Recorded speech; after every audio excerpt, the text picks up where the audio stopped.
जिस वक्त मेग grey house bus station के बूथ से लिफाफा उठा रही थी, उसी वक्त कैप्टन टेरेल को यकीन हो गया था कि पोक टेलो ही एग्जीक्यूशनर है। टेरेल ने अपनी कुर्सी की पीठ पीछे झुकाई और एक सिगरेट सुलगा ली और बिगलर से बोला, वो पोक टेलो ही हमारा शिकार है, हमें उसी को पकड़ना है। रिपोर्टों से साबित हो गया था कि वेलकम मोटल की दीवार पर और दरवाज़ों पर मिले फिंगरप्रिंट और राइफल पर पाए जाने वाले फिंगरप्रिंट एक ही आदमी के थे। मिसेज बार्था और डॉक्टर वानिकी का बताया हुआ हुलिया भी एक जैसा ही था। अब हम जानते हैं कि वो कौन है, टेरेल ने कहा। अब सबसे बड़ा सवाल है कि कत्ल किस मकसद से कर रहा है। वो अमीरों से नफरत करता है। अमीर लोगों के छक्के छूट रहे हैं, हमें उसी को थामना है। बिगलर अपना होमवर्क चेक कर रहा था। शहर में 152 इंडियन हैं। इनमें आधे एक जैसे लगते हैं और बाकी के आधे भी एक जैसे लगते हैं, बूढ़ों को छोड़कर। हमें पोक टोहलो के लिए रेडियो, टीवी और अखबारों में से बड़े इनाम का ऐलान करना होगा। टेरेल ने सोचा, वो सभी एक दूसरे से जुड़े रहते हैं और कभी एक दूसरे की बुराई नहीं करते। बिगलर पैसे की ताकत पर यकीन रखता था। क्या इनाम बड़ा हो तब भी जैक हेची के पास चलना चाहिए, टेरेल ने कहा। अगर वो कोई सुराग नहीं बता सकता तो कोई भी नहीं बता सकता। वो उठ गया। जैक हेची बूढ़ा था मगर उसकी याददाश्त बहुत अच्छी थी। वो पुराने रिकॉर्ड याद रखने में माहिर था। हमें उन दोनों को भी तलाश करना है, टेरेल ने कहा। मिस्टर और मिसेज जैक एलन जो पोक के साथ थे, अगर हम उन्हें थाम लें तो वो हमें खुद ही पोक तक पहुंचा देंगे। सभी होटलों, मोटलों और गेस्ट हाउसों की तलाशी ली जाए। उस ब्यूक को तलाश करो और उस पर कड़ी निगाह रखो। मेज पर रखे इंटरकॉम का बजर बज उठा। टेरेल ने झुककर बटन दबाया और फिर बैठ गया। चीफ, यह चार्ली टैनर था, डेस्क सार्जेंट। क्या बात है चार्ली? यहाँ एक औरत है चीफ, जो सिर्फ आपसे ही मिलना चाहती है। मैंने उसे कहा कि आप व्यस्त हो, मगर उसका कहना है कि वो आपसे ही मिलेगी। उसे बहुत ज़रूरी बात करनी है। उसका नाम मिसेज क्रोबी है। किस विषय का काम है? वो कहती है आपको ही बताएगी। टेरेल ने कंधे उचकाए। भेजो ऊपर। कुछ सेकंड में ही टेन मिसेज क्रोबी को लेकर टेरेल के पास पहुंच गया। मिसेज माटिल्डा क्रोबी की उम्र 70 साल से भी ज़्यादा थी। उसके बाल बिल्कुल सफ़ेद और नीली आंखें बहुत चौकन्नी थी। क्या तुम ही पुलिस कैप्टन हो? उसने टेरेल से पूछा। टेरेल ने खड़े होकर उसे सम्मान दिया। जी हाँ, तशरीफ़ रखिए। टेरेल ने उसके लिए कुर्सी खींची। वो बैठ गई तो टेरेल ने गर्म लहजे में पूछा, कोई गड़बड़ है क्या? मैं अभी अभी एयरपोर्ट पर अपने नाती को विदा करके आई हूँ। मैं फ़ोन करके अपनी बेटी को बताना चाहती थी कि उसका बेटा सकुशल जहाज़ पर चढ़ गया है। तो आपने अपनी बेटी को फ़ोन किया फिर? टेरेल अपना पाइप भर रहा था। मैं एयरपोर्ट पर बने पब्लिक फ़ोन बूथों में से एक में गई।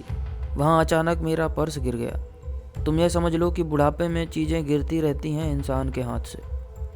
जब मैं अपना पर्स उठाने के लिए झुकी तो मैंने कॉइन बॉक्स के नीचे एक लिफाफा था जिसे टेप में वहाँ चिपकाया गया था। उसने अपना बैग खोलकर उसमें से लिफाफा निकाला। मैं जानती हूँ मैंने गलत किया। मैंने उसे खोला। अगर ना खोलती तो पता कैसे चलता कि उसके अंदर क्या है, या शायद मुझे पहले ही किसी पुलिस अफसर के पास जाना चाहिए था। उस लिफाफे में क्या था मिसेज क्रोबी? पैसा, बहुत सा पैसा। टेरेल ने गला साफ किया। ओह, इसलिए वो मैंने किसी अरे गहरे पुलिस वाले को नहीं दिया, कहीं कोई हड़प ना जाए। मुझे दोगी? मैं आपको रसीद दूंगा। मुझे रसीद नहीं चाहिए। तो फिर ये लो। उसने लिफाफा टेरेल के सामने रख दिया। अब मैं घर जाना चाहती हूँ ताकि मिस्टर क्रोबी का डिनर तैयार कर सकूँ। इधर पोक एंड कंपनी। हाँ, तो कितने मिले? पोक ने दोहराया। चक ने सोचा, क्या इस जुनूनी इंडियन को शक हो गया है? वो बोला, उनमें से एक ने नहीं दिए। और तुम समझते हो कि मैं तुम्हारी बात पर यकीन कर लूँगा? मैग ने लिफाफे इकट्ठे किए थे। चक ने होठों पर जुबान फेरी। मैं तुमसे पूछ रहा हूँ। चक ने अपनी जेब से चारों लिफाफे निकाले और पोक के सामने रख दिए।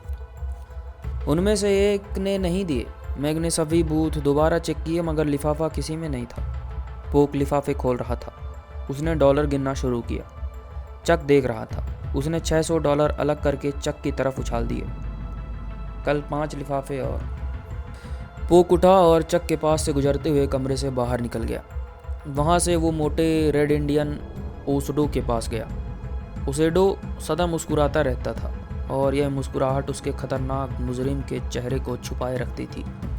वो ड्रग्स का स्मगलर था, सारे बाजार के फलों की बिक्री पर 2% कमीशन लेता था और बहुत पैसा कमाता था। पोक को वह पसंद करता था। ओसेडो जानता था कि पोक टेहलो ही एग्जीक्यूशनर है। ओसेडो शहर के सभी मुजरिमों को जानता था और गोरी चमड़ी वालों से नफरत करता था। मुझे एक गन चाहिए, पोक ने कहा। किस तरह की गन? बेहतरीन, ऑटोमेटिक और एक्यूरेट, परफेक्ट। ऐसी गनें बहुत कीमती होती हैं। तुम्हारे पास पैसा है? उसने एक डिब्बा खोलकर पूछा। मैं $100 दे सकता हूँ। यहीं ठहरो थोड़ी देर। ओसेडो उठकर पिछले कमरे में गया। जब वापस लौटा तो उसके हाथों में एक पार्सल था। यह लो, उसने पोक से कहा। 20 गोलियां फ्री में दे रहा हूँ। और इधर टेरल और बिगलर।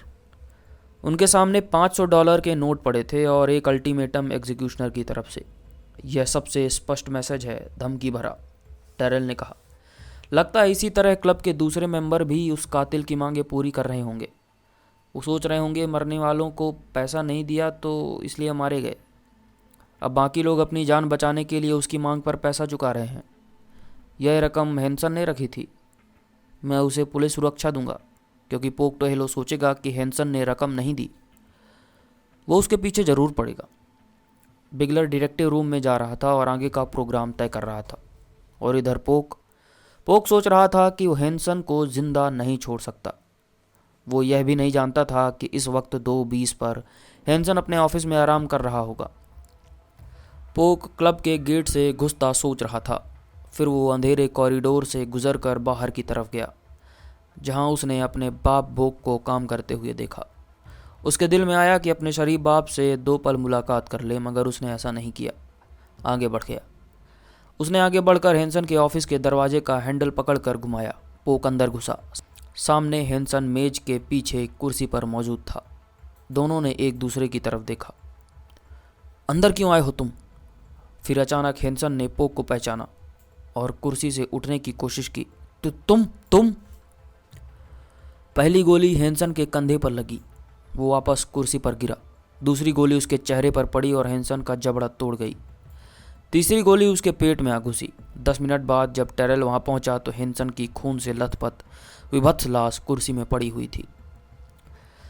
सार्जेंट बिगलर प्रेस वालों से निपट कर जब टेरल के ऑफिस में पहुंचा तो उसके पसीने छूट रहे थे। टेरल पाइप भर रहा था। यहाँ कितने आदमी हैं? 6-7 होंगे, बिगलर ने कहा। यहाँ लाओ। लेपस्की और 5 दूसरे डिटेक्टिव अंदर आए। बैठ जाओ, टेरल ने बोला। तुम सब पूरी सरगर्मियों से वाकिफ़ हो, टेरल ने उनके बैठ जाने के बाद कहा।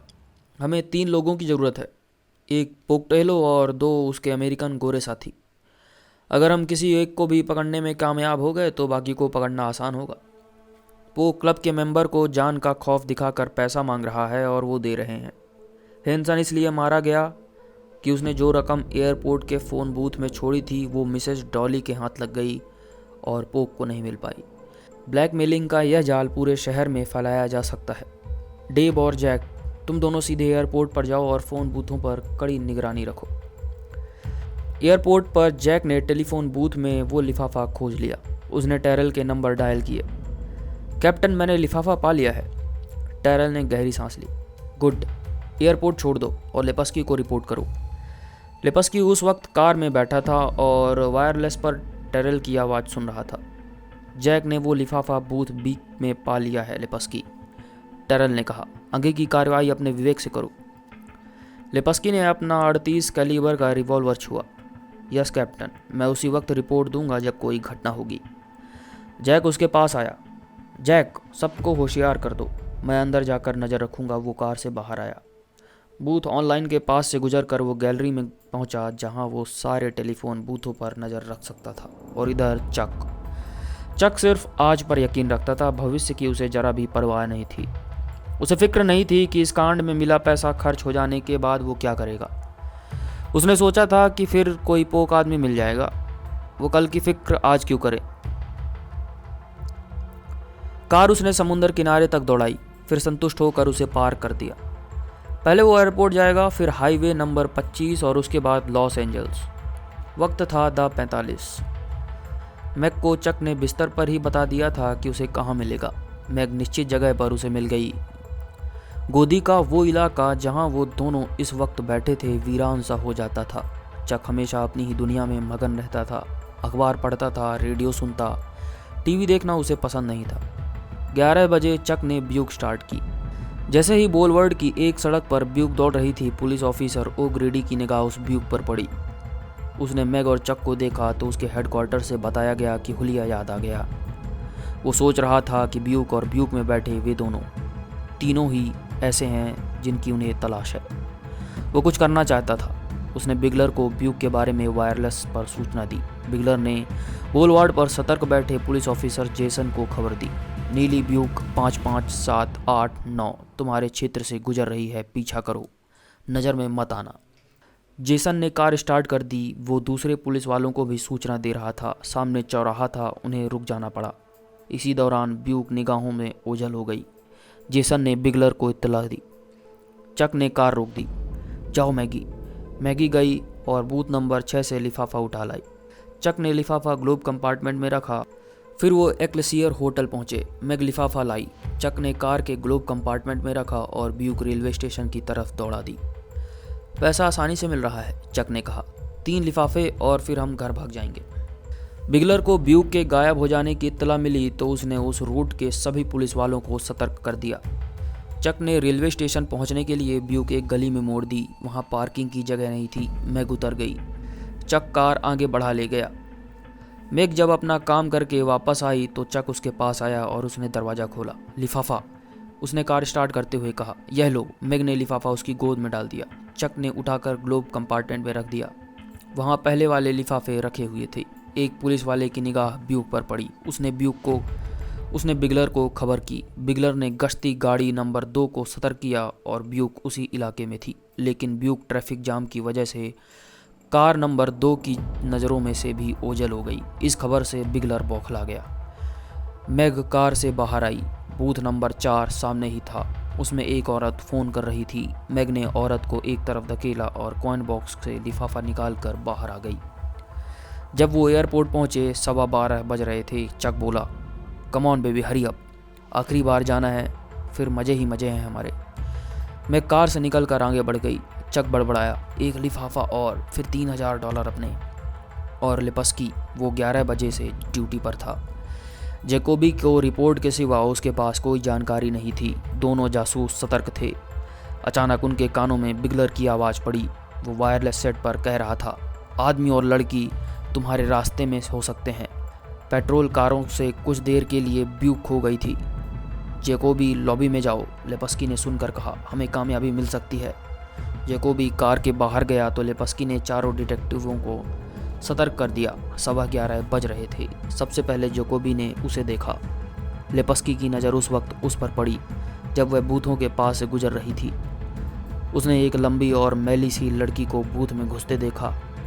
उसने वायरलेस का बटन दबाया। लड़की बूथ में है, उसके पास मत जाना, दूर से पीछा करो।